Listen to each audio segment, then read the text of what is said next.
I am willing to believe that history is for the most part inaccurate and biased. But what is peculiar to our own age is the abandonment of the idea that history could be truthfully written. Orwell wrote. The consequences of this, for Orwell, risk leading to totalitarianism, a form of government in which individuals lack freedom and instead are subordinate to and controlled by the central authority of the state. When there is no belief in objective truth, truth solely exists in the human mind, becoming easily malleable and manipulatable. For Orwell, this threat looms regardless of any specific ideological and political leaning, be it left or right. It is just the common basis of agreement of truth with its implication that human beings are all one species of animal that totalitarianism destroys, he wrote. During the early and mid-20th century, these consequences were unfolding and totalitarianism was spreading in Germany, Italy, Spain, the Soviet Union, as well as, in Orwell's mind, England and beyond. In response to this, Orwell believed that literature could be used to help warn against this development. It could be used to shed light on the circumstances of the world and help people fend against the increasing threat to freedom, truth, and well-being. What I have most wanted to do throughout the past 10 years is to make political writing into an art. My starting point is always a feeling of partisanship, a sense of injustice. When I sit down to write a book, I do not say to myself, I'm going to produce a work of art. I write it because there is some lie that I want to expose, some fact to which I want to draw attention, and my initial concern is to get a hearing, Orwell wrote. Though Orwell had already written and published several relatively successful books by around the year 1939, his real rise to global mainstream prominence came after the publication of his novella, Animal Farm, in 1945. And it was here that Orwell's mission to spread important ideas and warnings about the threats of the time and future times began to successfully ensue at scale. In Animal Farm, there is no real main character. Rather, the protagonist of the book is a population of anthropomorphized animals living on a farm known as Manor Farm. Each species of animal represents a different archetype or group of humans in society. One day on the farm, a pig named Old Major expresses to the other animals that they are being exploited by the humans who own the farm, and, if they work together, the animals can and ought to overtake the humans and create a better future for themselves. A revolution happens, the animals take over, and a new philosophy known as animalism is established. Two pigs named Snowball and Napoleon take lead over the new conditions of the farm, which soon becomes just Napoleon after he has Snowball chased off. Though things appear to go well initially, hell soon breaks loose, and the pigs who lead the farm begin to lead with malice, selfishness, manipulation, and violence, ultimately becoming the equivalent of the humans that the animals had revolted against. The creatures outside look from pig to man, and from man to pig, and from pig to man again. But already, it was impossible to say which was which, reads the final line of the book. Broadly, Animal Farm is a thinly veiled critique of the Russian Revolution and the subsequent rule of Joseph Stalin over the Soviet Union. It showcases and warns against the fallibilities and susceptibilities of revolutionary movements and the potential threats of counter-revolutions. What arguably makes this novella so unique and important, however, is its ability to cut through the surface of any single social or political target and instead reveal timeless truths about social, political, and psychological phenomena, and to do so with animals. In the form of a fable, like that of Aesop or Disney, Orwell brings the complexities of social and political movements into an accessible, easily understandable allegorical format that can appeal to mass audiences across time and space. And that's exactly what Animal Farm did and does, selling 500,000 copies within the first year of publication, and then going on to sell millions and millions more. The same year Animal Farm was released, Orwell lost his wife while she was undergoing a routine surgery. Only a year or two later, he began to fall ill himself with tuberculosis. He would, however, muster everything he had left and work on one last book. After collapsing multiple times while writing, his science, speculative, and dystopian fiction novel, 1984, was released in 1949. In brief, 1984 focuses on a character named Winston Smith, who lives in what was once London but is now a province of the superstate of Oceania. Oceania is run by a totalitarian government known as the Party, which follows the doctrines of English socialism, or INGSOC, and is led by a dictator figure known as Big Brother.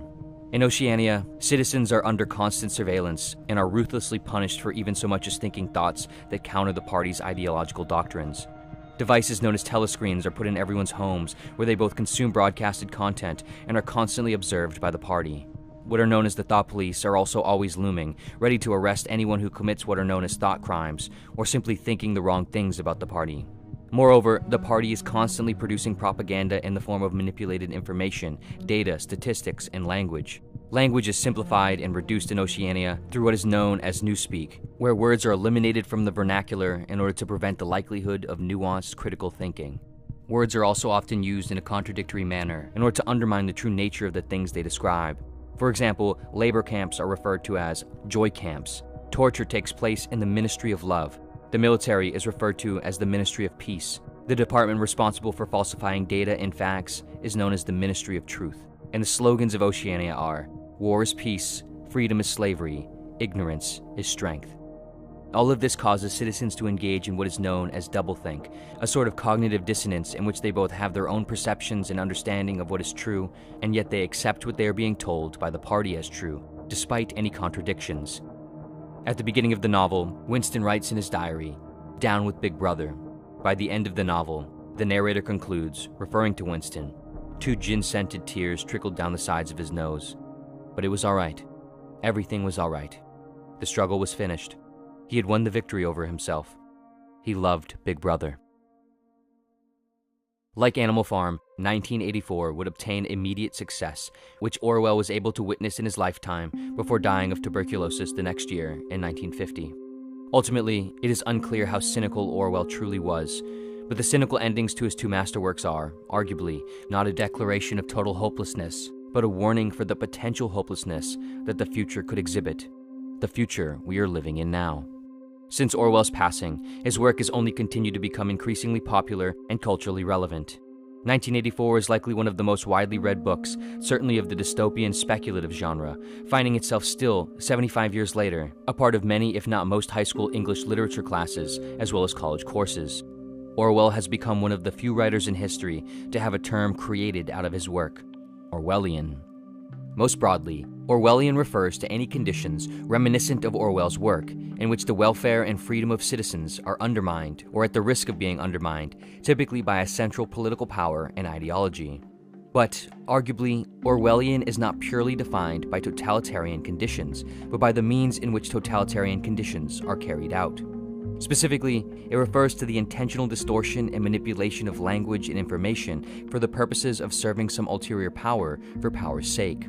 Like Orwell's work itself, however, this term is often misunderstood, misrepresented, or altered in service to whatever cause the user favors, often causes and ideologies that Orwell himself would likely have disagreed with.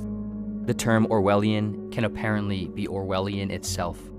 What is clear and important to note, however, is that although the Party of Oceania in 1984 originated from socialism, Orwell was not a critic of socialism.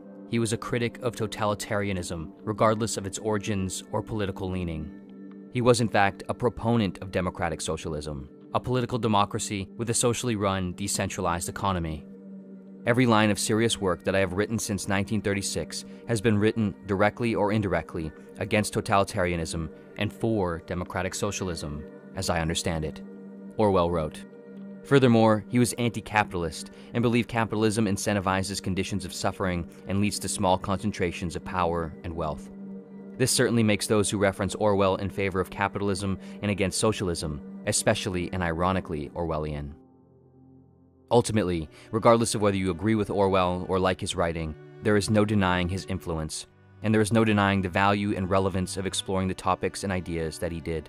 His insights into how human psychology plays out in the arena of politics and how the use and control of language influences and controls the thoughts and opinions of a population is likely a timeless and immensely relevant insight to all societies, past, present, and future.